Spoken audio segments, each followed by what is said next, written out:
Hello, in this video we are going to walk through how to process shipments inside of Acumatica. To start, we're going to go into our sales order workspace and open up a sales order. Here we'll see our full list of sales orders, and I'm going to go in and open the sales order here. The sales order, let's say that it's been approved or sent to the customer, everything looks good, and now we're ready to go ahead and we can create our shipment. Here we'll select the shipment date and the warehouse.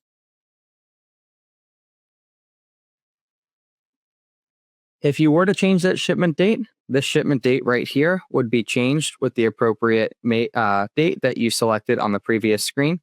But should you need to backdate or future date this shipment, you could. As you see, some information at the top will pull in automatically from the sales order. You'll be able to see the customer, the location, and the warehouse that you selected. Down here at the bottom, you'll see the sales order that these lines are associated with. So this shipment only has one line on it. But if there were multiple lines, those would show right here. We also can see the inventory item, we can see the location, and the shipped quantity will automatically bring in the full amount.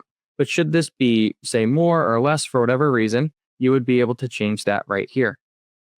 If you were in a situation where you're tracking lot and serial numbers, you would go to the line details and you'd be able to add those in right here for the items that you're shipping out.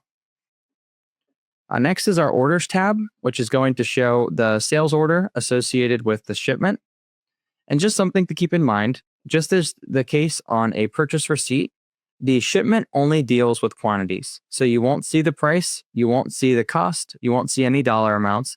You will only see the quantity associated with this order.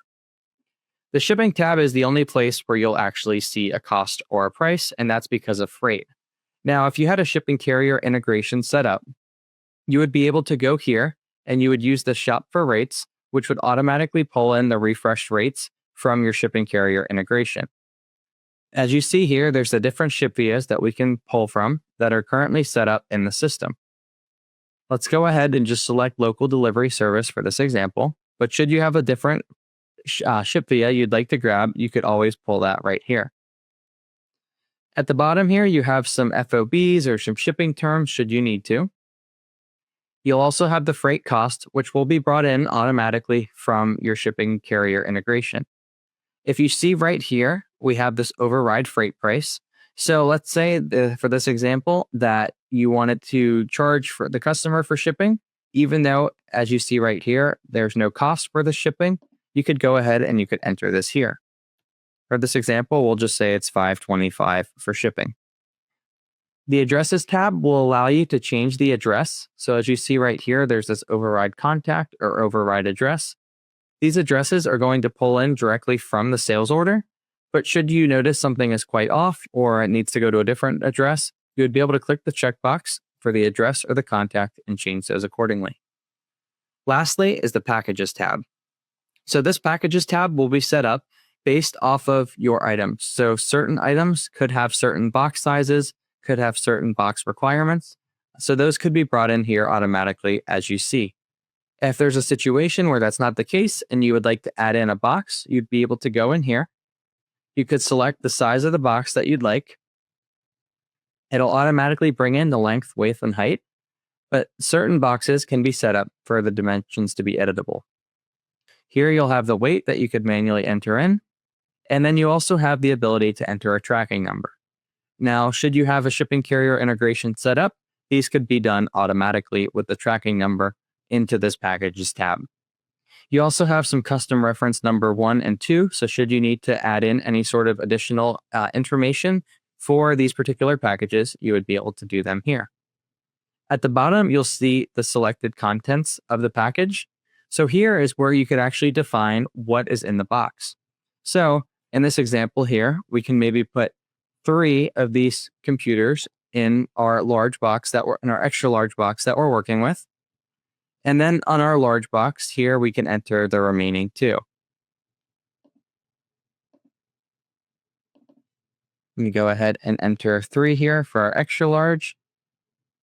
And I will save this. And then here, I will go in and I will add the remaining 2. As you see here, by default, it automatically brings in the remaining quantity. Now I can go ahead and save this. And should I need to, you could also print your pick list from this screen, or you could also print the shipment confirmation or say packing slip. Here we can go ahead and we could click print, and this would allow us the ability to see the form. And if we needed to print this or put it in the box or whatever the case might be, we could certainly do that. Next, the next step is to confirm the shipment. So let's say everything looks good. We've gone through the process and we're ready to confirm the shipment. Here we can go in and we can confirm the shipment. And the next logical step from here would be to prepare the invoice. Whether this is done from the accountant side or from the warehouse shipping clerk, you would be able to click this button right here. So in this example, we walked through how to go from one sales order to one shipment. Now let's take a look at more of a bulk process. So there is the ability to automatically pick, pack, and ship with this pick, pack, and ship process. Please see a reference video to walk you through that process. Today, we're going to take a look at our process orders and our process shipments. So let's go ahead and let's create shipment. So in our process orders, this will pull in all of the open sales orders that we have, and we could cherry pick which orders we would like to create shipments for.